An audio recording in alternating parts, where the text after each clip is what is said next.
पढ़ने गए तो स्कूल से बाहर बिठा दिया। उनके शिक्षक ने उनसे जाति पूछ करके भेदभाव किया।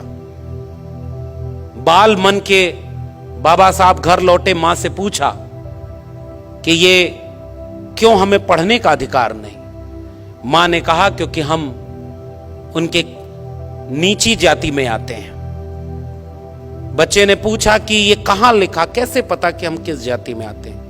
मां ने कहा किसी किताब में लिखा है कि हम सब छोटी जाति, नीची जाति से आते हैं। और बच्चे ने कहा कि मां किताब में तो गलत भी लिखा हो सकता है, मुझे मौका मिलेगा तो मैं उस किताब को बदल दूंगा और ऐसी किताब लिखूंगा जिसमें इंसान इंसान बराबर होंगे, कोई छोटा या बड़ा नहीं होगा। और उस किताब का नाम है भारत का संविधान। इसलिए हम अपने पुरखे को याद करते हैं, इसलिए हम उन्हें याद करते हैं कि जिसे पढ़ने से बाहर बिठाया उसने 32 डिग्रियां हासिल कर ली, विदेश में पढ़ाई की, 4-4 पीएचडी की डिग्री। अभी हमारे संबोधन में, हमारे परिचय में आदरणीय जो बोल रहे थे कि मेरे नाम के आगे डॉक्टर पहले लगा हुआ है, तो जब मेरे नाम के पहले डॉक्टर लगा सर, तो गांव में गया तो लोग अपना सर दर्द का इलाज की दवा पूछने लगे थे।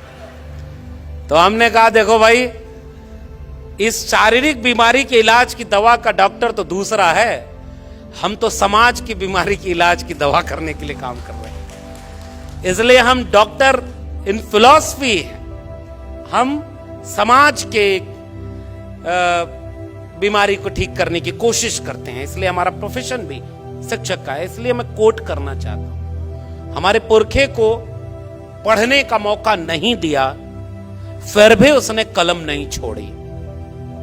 32 डिग्रियां, 4-4 पीएचडी की डिग्री, और एक भी डिग्री फेक डिग्री नहीं थी।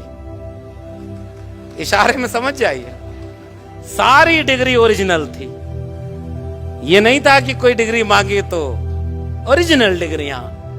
हुनर और काबिलियत ऐसी कि उन्होंने अपने हुनर और काबिलियत से, जब भारत का संविधान बनने की प्रक्रिया शुरू हुई और चुना जा रहा था, तो बहुत सारे लोग ये बात समझते हैं कि एहसान कर दिया किसी ने बाबा साहब डॉक्टर भीमराव अंबेडकर को संविधान की प्रारूप समिति का अध्यक्ष बनाकर। मगर हकीकत यह है कि उस वक्त पूरे मुल्क में उनसे ज्यादा काबिल और हुनरमंद दूसरा कोई था ही नहीं जो संविधान सभा की प्रारूप समिति का अध्यक्ष बनाया जा सके। उतने पढ़े लिखे, उतने हुनरमंद थे। मैं गया हूं उस जगह, गुजरात के सयाजी बाग बड़ोदरा में, पुराने लोग जानते होंगे। बाबा साहब लौट कर आए तो नौकरी करने गए, और नौकरी भी ऑफिसर रैंक के थे, पढ़कर आए थे। अपनी काबिलियत से वो नौकरी जिसका वादा था वो करने गए, चपरासी फाइल फेंक कर दिया करता था, पीने का पानी अलग, और अपमान इतना, जलालत इतनी, रहने का घर नहीं दिया जाति देखकर। और जब इतना सब कुछ हुआ, एक जब बहुत ज्यादा ये अत्याचार बढ़ा, बाबा साहब टूट गए, वापस लौटने के लिए ट्रेन पकड़ने आए, तो वो आज भी वो जगह है संकल्प भूमि, जहां बैठकर वो रोए थे। मैं गया हूं उस जगह पर। बाबा साहब अंबेडकर का इतना अपमान, अगर वो देश छोड़कर भागने वाले होते तो इतनी डिग्रियां थी, विदेश में किसी भी देश में जाते, क्लास 1 की नौकरी होती, कोई जाति पूछकर भेदभाव नहीं करता, शान से जिंदगी जीते कि ये मुल्क रहने लायक नहीं है। इतना पढ़ लिख कर आए, तब भी ये जातिवाद करते हैं, वो देश छोड़कर चले गए होते। मगर हमारे पुरखों का इतिहास ये है, वो भागने वाले नहीं, वो बदलने वाले थे। वहां उन्होंने संकल्प लिया कि मैं इतना पढ़ के लौटा हूं तो मेरे साथ इतना भेदभाव, मेरे समाज के साथ कितना भेदभाव होगा। वहीं संकल्प लिया कि अब इस मुल्क में रहकर, इस मुल्क की बेहतरी के लिए तब तक चैन से नहीं बैठूंगा जब तक अपने समाज को इस अपमान से मुक्त करने का बीड़ा न उठा लूं। इसलिए उस जगह को संकल्प भूमि के रूप में याद किया जाता है, और उस संकल्प को मैं याद करना चाहता हूं। और उस संकल्प की परिणति थी जो संविधान तक की यात्रा पहुंची। आजाद हुआ भारत तो इस देश में, इसकी आवाज थोड़ी ठीक करा दीजिए, अचानक बढ़ गई। तो जब देश आजाद हुआ तो कोशिश ये की गई कि बाबा साहब को गायब कर दिया जाए। ये हकीकत है इस देश की। बाबा साहब का पूरा लिखा हुआ कब प्रकाशित हुआ? 1980 के आसपास। जिसका आजादी में पूरा योगदान भी न हो, जिसके दिल में धर्म ज्यादा बड़ा अहमियत रखता हो, जिन लोगों ने इस देश में यह लिखा है, महाराष्ट्र के लोगों आपकी भाषा में, आप ही के बीच के लोग थे, जिन लोगों ने यह लिखा कि ये कुंभी किसान तेली कुम्हार संसद में बैठकर क्या करेंगे, उन लोगों को तो इस देश में पढ़ाया गया कि वो आजादी की लड़ाई के दीवाने थे, वो राष्ट्रभक्त थे। जिनके दिल में धर्म ज्यादा बड़ा था वो भी देशभक्त पढ़ाए गए, और जिन्होंने इस मुल्क की कुर्बानी के लिए क्या क्या नहीं सहा, उनकी किताबें नहीं छपी गई। बाबा साहब को भारत रत्न कब मिला? 1990 में आकर मिला। संयुक्त मोर्चा की सरकार, विश्वनाथ प्रताप सिंह की सरकार, मानवर कांशीराम का आंदोलन और उस सब की प्रेरित में बाबा साहब को भारत रत्न देने में इस देश की आजादी के 40 साल गुजर गए, मगर उन्हें पता ही नहीं था। आपके भारत रत्न के मोहताज नहीं थे डॉक्टर अंबेडकर। वो अपने हुनर और अपनी काबिलियत से भारत रत्न ही नहीं, विश्व रत्न बन चुके थे। बस वक्त था लोगों को पहचानने का। तो इस तरह का इतिहास इस देश का है, और हम जानते हैं। हमारे हाथ में कलम और किताब आई तो हमने पढ़ा है अपना इतिहास। क्यों डॉक्टर अंबेडकर का पूरा प्रकाशन 40 साल लग गए प्रकाशित होने में? उनके 14 अप्रैल को राष्ट्रीय अवकाश घोषित कब हुआ? 1990 में। उनको भारत रत्न कब मिला? 1990 में। और लंबे समय तक जब अंबेडकर को मिटा नहीं पाए तो कोशिश में लग गए कि उन्हें केवल दलितों का नेता बता दिया जाए, गोया डॉक्टर अंबेडकर का ओबीसी के की मुक्ति में कोई योगदान ना हो। तब हम जैसे लोगों ने पढ़ा और हमारे लोगों ने देश और दुनिया को यह बात समझाई, देश के ओबीसी को यह बात समझाई कि अनुच्छेद 15(4), अनुच्छेद 16(4), अनुच्छेद 340 जिसमें ओबीसी को हक मिला, वो बाबा साहब ने जोड़ा। और उससे महत्वपूर्ण बात, जब मंत्रिमंडल से इस्तीफा दिया तो हिंदू कोड बिल के बाद सबसे महत्वपूर्ण वजह यह बताई कि ओबीसी के हित के लिए जो कमीशन गठित करना है वो नहीं बनाया जा रहा है, जिससे ओबीसी का कल्याण नहीं हो रहा है। इससे नाराज होकर डॉक्टर अंबेडकर ने मंत्रिमंडल से इस्तीफा दे दिया। फिर भी इस देश में यह नहीं बताया गया कि ओबीसी के लिए डॉक्टर अंबेडकर ने क्या किया। दलितों के नेता थे, महिलाओं के लिए ग्रेच्युटी, पे grade, child care leave, maternity leave, trade union के लिए काम करने वाले वेतन भत्ता, पे ग्रेड, ग्रेच्युटी की बात करने वाले डॉक्टर अंबेडकर को कोई कॉमरेड डॉक्टर अंबेडकर की तरह नहीं पढ़ाया। 5 अखबार निकालते थे बाबा साहब, और पत्रकारिता में डॉक्टर अंबेडकर पत्रकार के रूप में नहीं पढ़ाए गए। फेमिनिस्ट मूवमेंट में महिलाओं के आंदोलन के रूप में डॉक्टर अंबेडकर नहीं पढ़ाए गए। तो ये सारी यात्रा ये थी कि उनको बांट दिया जाए, कमजोर कर दिया जाए। मगर एक बात बाबा साहब भी जानते थे, इसलिए यूं ही नहीं लिख दिया था कि शिक्षा वो शेरनी का दूध है, उसे जो पिएगा वो दहाड़ेगा।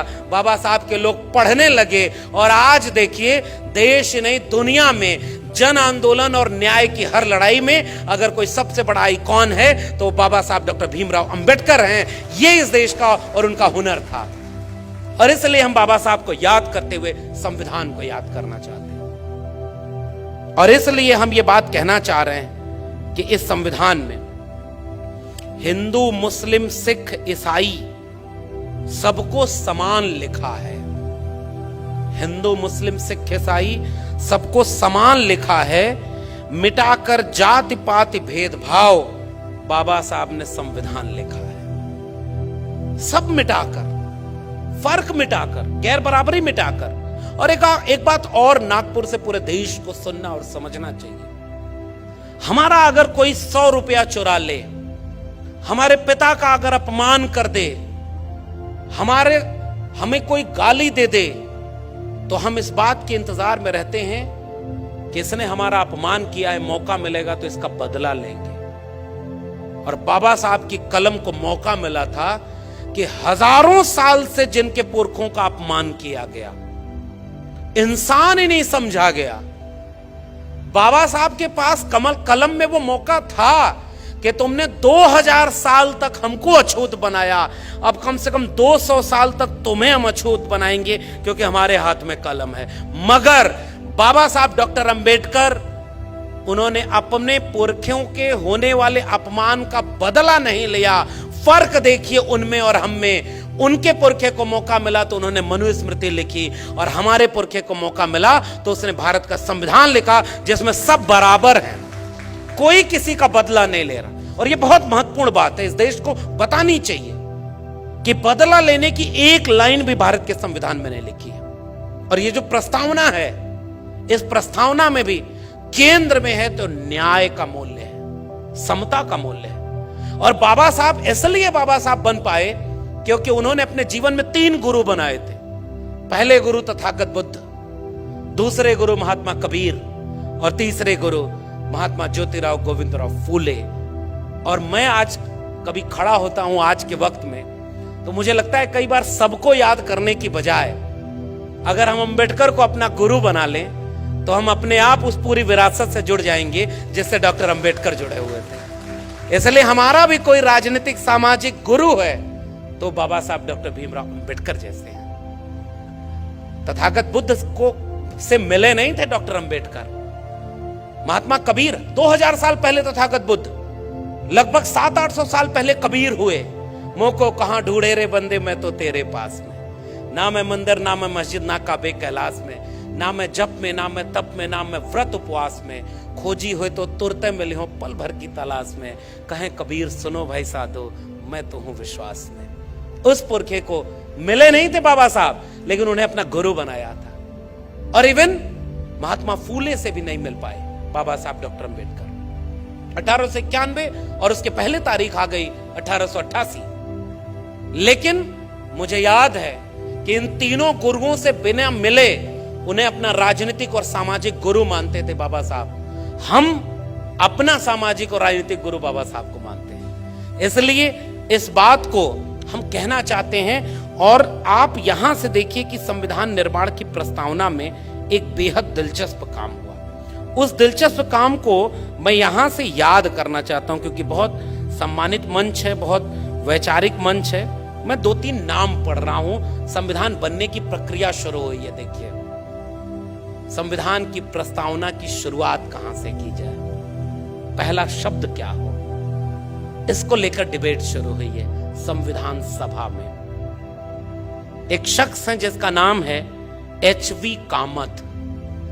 इन्होंने सुझाव दिया कि भारत के संविधान की शुरुआत, यानी प्रस्तावना की शुरुआत ईश्वर के नाम पर हम भारत के लोग से होनी चाहिए। यानी सबसे पहला नाम होना चाहिए ईश्वर। दूसरे शख्स हैं संविधान सभा में गोविंद मालवीय।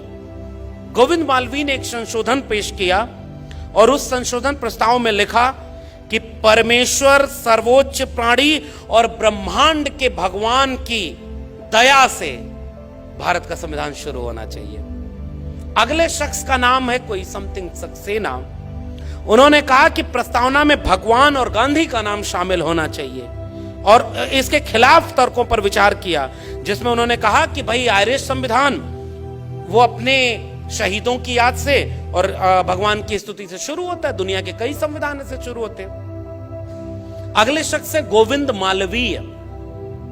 उनका दृष्टिकोण था कि मैं एक विभाजन चाहता हूं, क्योंकि मुझे लगता है कि हम इस देश और इसके लोगों के साथ अन्याय कर रहे हैं और मैं जानना चाहता हूं कि इस विषय पर कौन क्या सोचता है। यह आरोप लगाने वाले तरीके से जो दक्षिणपंथी हिंदू विचार था कि कौन इस बात में सहमत है कि संविधान भगवान के नाम से शुरू होना चाहिए या नहीं होना चाहिए। बाबा साहब डॉक्टर अंबेडकर ने कहा कि तमाम लोगों के सुझाव आए हैं, इस पर वोटिंग होनी चाहिए। कुछ लोगों ने कहा कि नहीं, भगवान के नाम पर वोटिंग कैसे होगी, तो हाथ उठवाए गए। और यहां से इस देश के नागरिकों को एक बात समझनी होगी, उस हाथ उठवाने में कि भारत का संविधान किसी भगवान के नाम से शुरू हो, 41 यानी 41 लोग इसके समर्थन में थे, 68 लोग इसके खिलाफ वोट देते हैं। और उसके बाद बाबा साहब की चतुराई से ये देश का संविधान किसी भी और नाम के संबोधन से नहीं शुरू हुआ। इसका पहला लफ्ज है हम भारत के लोग, यानी we the people of India, और इससे इस देश का संविधान शुरू होता है। और ये कोई सामान्य बात नहीं है। बाबा साहब अंबेडकर ने बहुत सोच विचार कर और उनके राय से कन्विंस लोगों ने हम भारत के लोग को सबसे बड़ा माना। और इसलिए मेरी नजर में ये जो हम भारत के लोग हैं, यही भारत है, यही देश है। किसी भूगोल के नक्शे पर खींच दी गई लकीर के बीच में आने वाले जमीन के टुकड़े से देश नहीं बनता है। देश वहां के लोगों से बनता है, वहां के नागरिकों से बनता है। और यह बात संविधान सभा के समझदार लोग समझते थे। इसलिए उन्होंने इस प्रस्तावना की शुरुआत की है, we the people of India, हम भारत के लोग। और जैसे ही हम भारत के लोग हैं तो तमाम भेद तो यूं ही मिट गए, कौन बड़ा कौन छोटा। क्योंकि यह देश तो ऐसा देश रहा है, कुछ लोगों ने इस बात का भी ध्यान नहीं रखा कि भाई तुम लिख कर जा रहे हो अपने धर्म ग्रंथ में, तो एक दिन ऐसा आएगा लोग पढ़ेंगे और कहीं हंसने न लगे कि दुनिया में इंसान एक तरफ पैदा हुआ और तुमने अपने को श्रेष्ठ दिखाने के लिए कहा कि हम मुख से पैदा हुए हैं। ये बात सुन करके आज कोई हंसेगा ही। इस देश के प्रधानमंत्री जब विदेश में जाते हैं तो दोनों बाहें फैलाकर कहते हैं कि मैं युद्ध के देश से नहीं, बुद्ध के देश से आया हूं। और जब भारत लौटते हैं तो बुद्ध के खिलाफ युद्ध छेड़े हुए हैं। इस बात को नागपुर से ज्यादा कौन बेहतर समझ सकता है। समझदार को इशारा काफी। तो वो युद्ध जो बुद्ध को याद कर रहे, कहां और देश बदल रहा है, समय बदल रहा है। देखिए, सर्वोच्च न्यायालय में बाबा साहब की मूर्ति लगाने में भी आजादी का अमृत काल आ गया। 75 साल लग गए कि बाबा साहब की मूर्ति वहां पर लगाई जाए, लेकिन वो एक ऐतिहासिक दिन था। आज उस देश में न्याय की सबसे बड़ी संस्था, जिसमें मनु को सबसे बड़ा न्यायाधीश माना था लोगों ने, उसके सीने पर चढ़कर एक बैरिस्टर बाबा साहब अंबेडकर की तस्वीर सर्वोच्च न्यायालय के सामने खड़ी है, जो रात के अंधेरे में भी डराएगी अगर किसी ने अन्याय की कोशिश की भी। इसलिए इन तस्वीरों और इन मूर्तियों की अहमियत होती है। हमारा खौफ उनसे पूछो जो हमारे पुरखों की मूर्तियों से भी डर जाते हैं। आज तक इस दुनिया में सबसे ज्यादा मूर्ति बनी तो तथागत बुद्ध की, और सबसे ज्यादा मूर्ति तोड़ी गई तो बाबा साहब अंबेडकर की। ये इस देश की सच्चाई है। और इसलिए हम we the people of India पर बात करने आए। उन्होंने क्या कुछ नहीं सहा था, फिर भी आप देखिए कि सबकी मुक्ति और आजादी की लड़ाई की, आजादी के लिए इस संविधान में सब कुछ लिख दिया।